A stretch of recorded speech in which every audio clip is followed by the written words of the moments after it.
Bismillahirrahmanirrahim. Assalamualaikum warahmatullahi wabarakatuh. Kenalkan, nama saya Akun Mamipin. Saya dari Camp Politeknik Elektronika Negeri Surabaya. Saya dari jurusan Teknik Informatika dari Departemen Teknik Informatika dan Komputer. Dalam video ini saya akan menerangkan materi database mengenai data mining.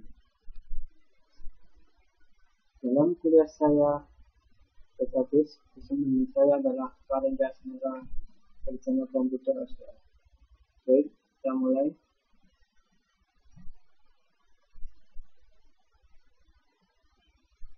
Pokok bahasan dalam materi kali ini yang pertama adalah model data mining, kemudian tahapan dalam data mining, fungsionalitas dalam data mining, dan teknik-teknik data mining.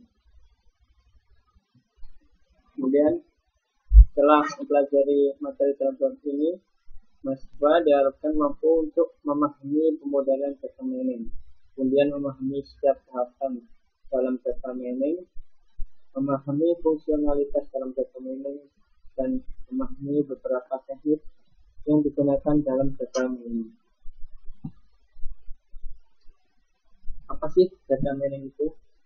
Data mining merupakan salah satu cabang ilmu komputer yang relatif baru. Sampai sekarang masih diperdebatkan tempat data mining di bidang ilmu yang mana. Karena kan data mining menyangkut database, kecerdasan buatan atau ahli, dan statistik. Salah satu pihak berpendapat bahwa data mining tidak lebih dari machine learning atau analisa statistik yang berjalan di atas database. Sedangkan pihak lain berpendapat bahwa database berperan penting di data mining, karena data mining mengakses data yang ukurannya besar dan adanya peran penting database terutama dalam optimasi query. Kemudian pengertian dari data mining.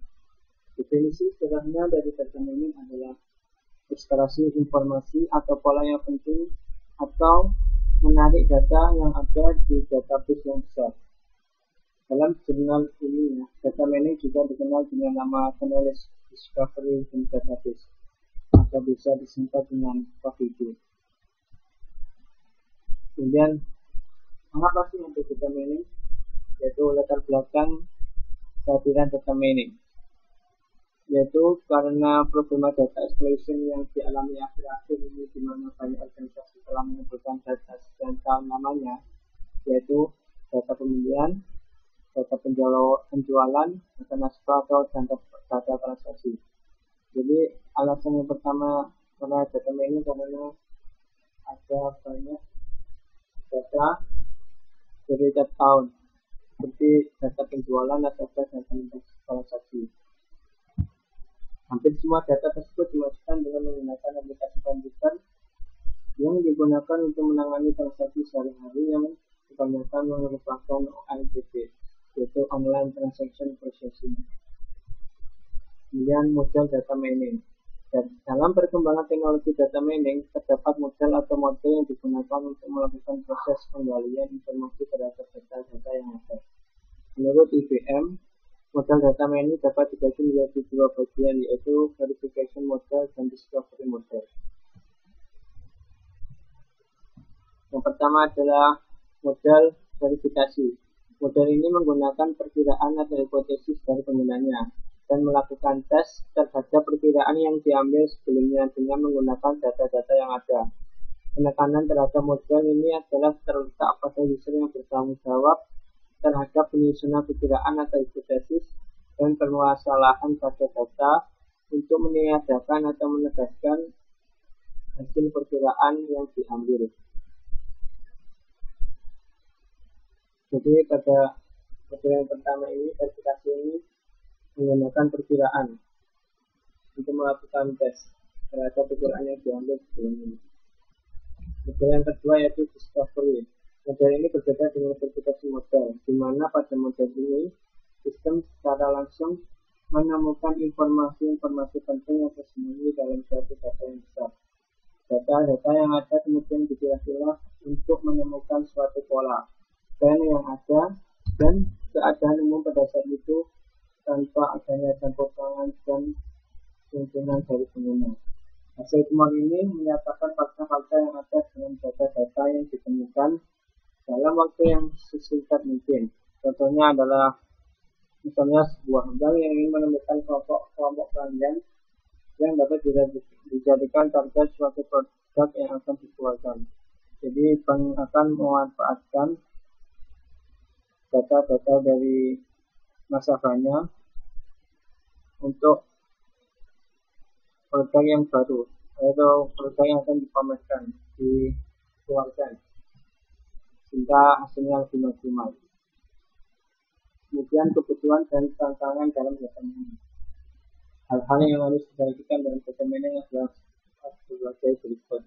Yang pertama adalah penanganan berbagai tipe data, efisiensi dari algoritma data mining, kegunaan, kepastian dan keakuratan hasil, ekspresi terhadap berbagai jenis hal, kemudian memperoleh informasi dari sumber-sumber data yang berbeda dan proteksi serta keamanan data.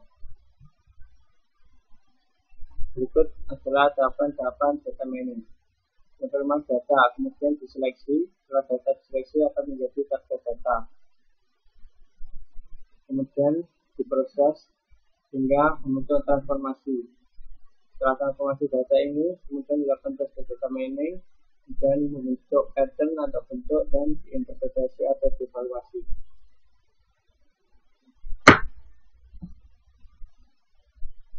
Berikut merupakan penjelasan tahapan-tahapan yang dilalui dalam proses data mining. Yang pertama, basis data relasional, analisis data, transformasi data, pemeriksaan data, untuk standar, reduksi data sanitizer, dan menjalankan algoritma. Fungsionalitas dalam data mining. Kebutuhan akan data mining semakin dirasakan dalam berbagai bidang. Data mining bersifat dependen terhadap aplikasi terkait. Ini berarti untuk aplikasi data yang berbeda, maka teknik data mining yang digunakannya mungkin juga akan berbeda. Hal ini dikarenakan terdapat kelebihan dan kekurangan dari masing-masing metode pencarian informasi, sehingga kita harus menyesuaikan antara keperluan dan kebutuhan akan informasi dengan penerapan teknik pencarian yang digunakan. Yang pertama adalah mining extraction tool. Tugas utamanya adalah untuk menemukan suatu hubungan antar item dalam bentuk A1A sampai AAM, kemudian B1A sampai ABN, di mana A untuk I sampai E, untuk I sampai N, dan B untuk 1 sampai N, agar himpunan titik nilai dan ini sekumpulan data yang relevan dalam suatu basis data. Data contohnya adalah dari suatu himpunan data statistika, dari data transaksi. Seorang mungkin menemukan suatu hubungan berikut, yaitu jika seorang pelanggan membeli selai, dia biasanya juga membeli roti dan satu transaksi yang sama.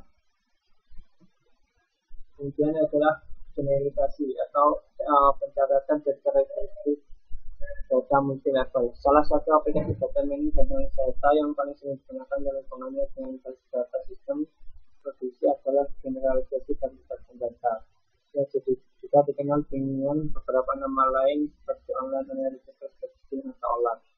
Jadi data multi dimensi, data cubes, akurasi data, dan lain-lain. Generasi dan penyaratan data ini menampilkan karakteristik umum terhadap sejumlah data yang dispesifikasikan oleh pemakai dalam basis data. Kemudian melakukan klasifikasi data. Aplikasi lain yang penting dari data mining adalah kemampuan untuk melakukan proses klasifikasi pada suatu data dalam jumlah besar. Hal ini sering disebut mining classification tool. Klasifikasi data sendiri adalah suatu proses yang menemukan properti yang sama pada sebuah himpunan objek di dalam sebuah basis data dan mengklasifikasikannya ke dalam kelas-kelas yang berbeda menurut model klasifikasi yang ditetapkan. Kemudian adalah analisa cluster. Pada dasarnya, clustering terhadap data adalah suatu proses untuk mengelompokkan sekumpulan data tanpa suatu atribut kelas yang telah didefinisikan sebelumnya. berdasarkan pada prinsip konsepual clustering, yaitu memaksimalkan dan juga meminimalkan kemiripan intrakelas. Proses untuk mengelompokkan secara fisik atau abstrak objek-objek ke dalam bentuk kelas atau objek-objek yang serupa disebut dengan clustering atau unsupervised classification. Melakukan analisa dengan clustering akan sangat membantu untuk membentuk partisi-partisi yang berguna terhadap jumlah besar himpunan objek dan dengan didasarkan pada prinsip divide and conquer yang mengkomposisikan suatu sistem skala besar menjadi komponen-komponen yang lebih kecil untuk menyederhanakan proses desain dan implementasi. Kemudian yang kelima adalah pencarian pola atau sekuensial. Proses pola sekuensial menganalisa kesimpulan rekod pada suatu periode waktu, misalnya untuk menganalisa tren. Suatu pola dapat ditampilkan dalam contoh sebagai berikut. Pelanggan biasanya membeli gula langsung melakukan transaksi membeli kopi. Dari semua transaksi membeli gula ternyata hampir seluruhnya terdapat transaksi membeli kopi. Maka dari pola-pola yang ini dapat dimaksudkan bahwa terjadi suatu kecenderungan atau tren dari pelanggan di mana setiap pelanggan melakukan transaksi membeli gula, maka akan diikuti dengan transaksi membeli kopi. Untuk itu, pihak manajemen dapat melepas letak event kopi dekat dengan event gula, sehingga memudahkan pelanggan untuk melakukan transaksi selanjutnya. Kemudian teknik-teknik yang digunakan dalam data mining. Klasifikasi skema yang berbeda dapat digunakan untuk mengakibatkan metode dan sistem data mining dengan berdasarkan pada jenis basis data yang akan dipelajari dan teknik apa yang digunakan. Beberapa di antaranya berikut, yaitu jenis basis data yang akan dijadikan objek, kemudian jenis informasi yang hendak dicari dan teknik yang hendak digunakan. Yang pertama adalah market-based analysis. Fungsi association tools sering disebut dengan market-based analysis yang digunakan untuk menemukan relasi atau korelasi di antara himpunan investasi. Market-based analysis adalah misal dari kebiasaan membeli customer dengan melihat situasi dan korelasi antara himpunan berbeda yang diletakkan customer dan belanjanya. Fungsi ini paling banyak digunakan untuk menganalisa data dalam menentukan keperluan strategi pemasaran, pesan katalog, dan proses pembuatan keputusan bisnis. Dan apakah kaidah asosiasi itu? Kaidah asosiasi penerbangan, yaitu pertama kali disusun oleh Agrawal, University dan Swami. Ini diberikan suatu data transaksi. Setiap transaksi adalah suatu himpunan item-item. Dengan dari seluruh kaidah asosiasi yang memenuhi kendala minimum support dan minimum confidence yang diberikan user. Contohnya 10% dari transaksi yang dimuat jika memuat pokok 5% dari transaksi mematikan komputer, yaitu 30% untuk confidence dari kaidah ini dan 5% untuk support dari kaidah ini. Kita berminat untuk mencari seluruh kaidah ketimbang meriksa apakah suatu kaidah berlaku. Kemudian algoritma a priori. Algoritma a priori yang bertujuan untuk menemukan sesuatu item dijalankan pada sekumpulan data. Pada iterasi ketiga akan ditemukan semua item set yang memiliki k-item disebut dengan k-item set.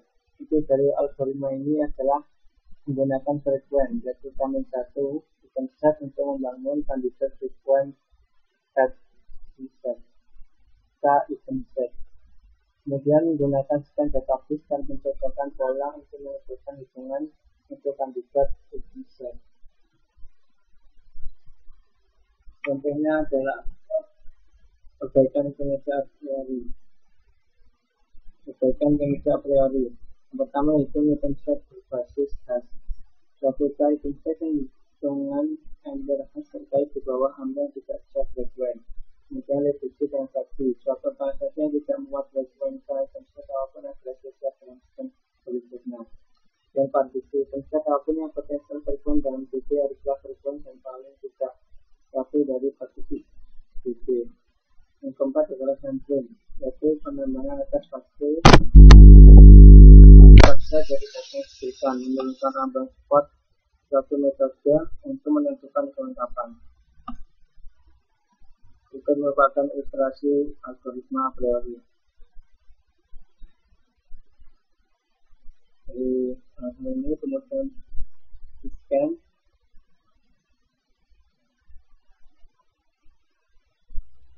masuk ke A1, kemudian di scan belakangnya masuk ke C2, ini untuk A2, masuk ke C3 dan scan 3 kali, masuk ke L3. Kemudian kita masuk ke latihan soal apa perbedaan antara klasifikasi dan clustering. Klasifikasi data adalah satu proses untuk menemukan properti yang sama pada sebuah himpunan objek di dalam sebuah base data dan mengklasifikasinya ke dalam kelas-kelas yang berbeda menurut model klasifikasi yang ditetapkan.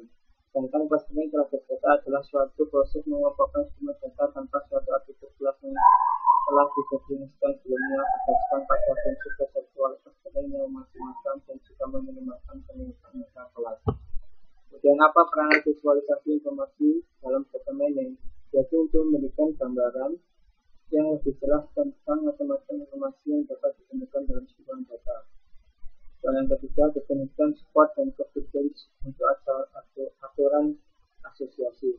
Support yaitu untuk menunjukkan frekuensi dari kaidah diferensiasi, sedangkan coefficients menunjukkan presentasi dari transaksi yang memuat A dan juga memuat B.